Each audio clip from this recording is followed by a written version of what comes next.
everyone. I'm going to start off by apologizing for not having a webcomic Wednesday this week, but I was in the pure decimation of reading A Little Life and did not have the emotional capacity to talk about something else. Hi everyone, my name is Maddie and welcome back to my channel, or thanks for joining us if you're new here. Today I'm going to be wrapping up everything that I read in May, which is not that much.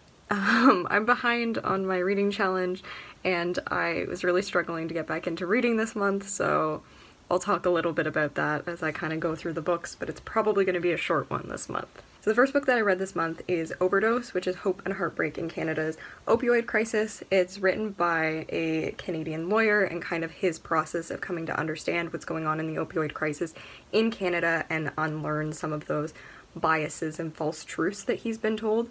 It's a really amazing book. It does a lot at breaking down stigma and kind of helping to overcome some of those prejudices and biases to have more open conversations about what drug use means and what the opioid crisis means and how we can work to help the people that are hardest hit by it. I would really recommend it. I do also talk about this book and the next book that I read in a video where I talk about the opioid crisis in education and reading, so I will link that up here if that is something that you want to check out. After that, I finished the book In the Realm of Hungry Ghosts by Gabor Mate.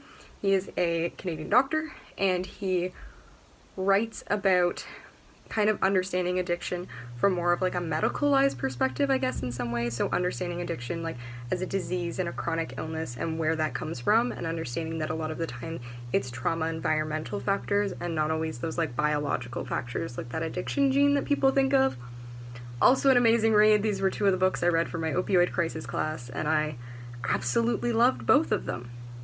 And we're already almost halfway through the books I read in May, and I'm only 2 minutes into this video. Yes, but after that I read The Only Worlds We Know, which is by Michael Lee, who is a button poetry author, and I also read this for my opioid crisis class because I did my essay on the power of spoken word poetry and how own voices stories about addiction told through spoken word poetry can help break down stigma, and I talked exclusively about Michael Lee and his incredible poetry that just resonates so profoundly with me.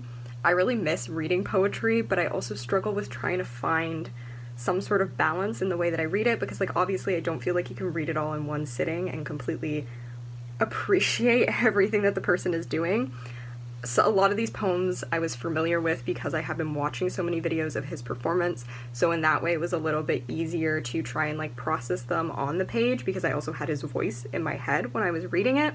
But I did take it like a span over a couple of days to kind of go through it and process and understand that healing and the emotion that he's able to communicate so beautifully. If you don't know any of his pieces, go and check him out. He's an incredible, incredible author, and I can't recommend this book more highly. After that I read The Midnight Library, which is by Matt Haig, I think, if I'm saying that right, and I was a little bit disappointed by this book. I'd heard people rave about it. It was like a Goodreads Choice Awards winner for 2020, and I was really expecting to love it because the premise was kind of interesting, but I also feel like it's a bit of a story that's been overtold.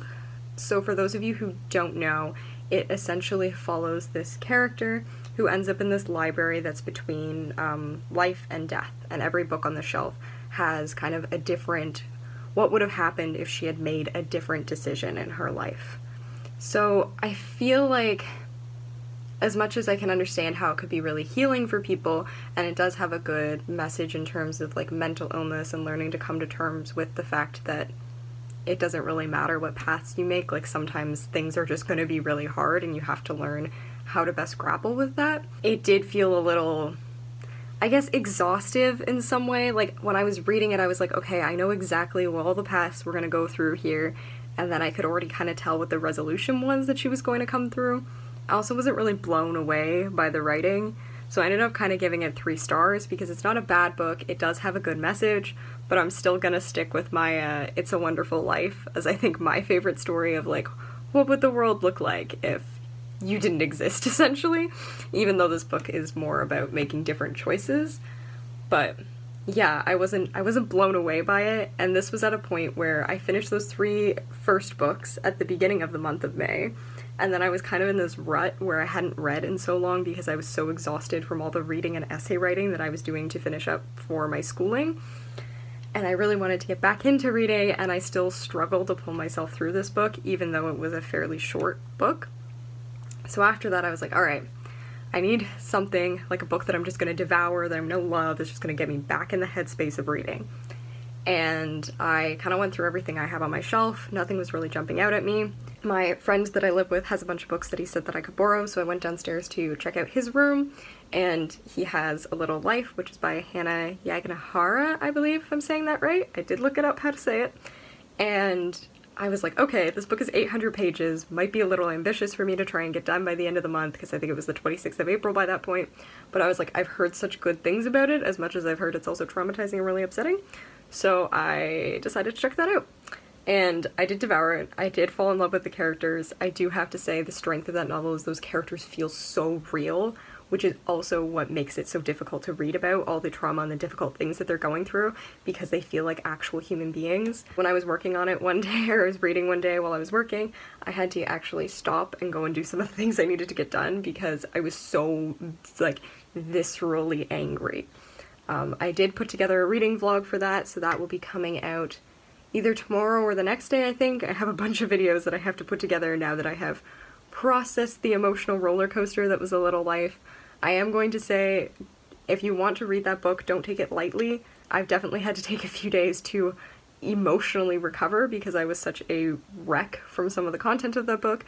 There is so much triggering content in it. I'm going to try and include as much of it as I can in that vlog video that's coming out, but please take a Google if there's anything in particular that you're concerned about having in the book, or drop me a comment and I'll try and answer it for you, because I do understand that as much as I love that book, I don't know if I'm going to ever be able to recommend it to people. I talk about this in my video just because of how difficult it is and how upsetting it is to read.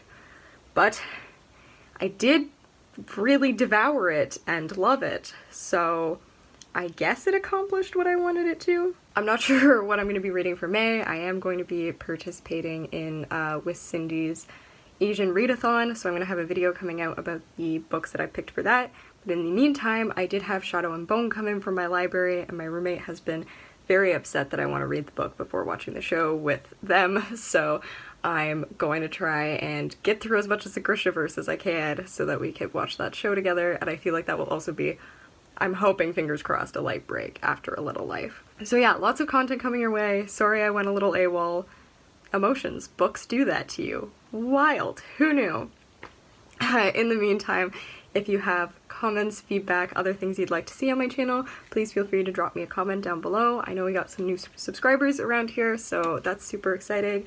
Welcome to the club. I'm so happy to have you here. If you don't already know, my Goodreads and art Instagram will be linked down below if you want to follow me there. And besides that, I'll see you in the next video, which will probably be tomorrow.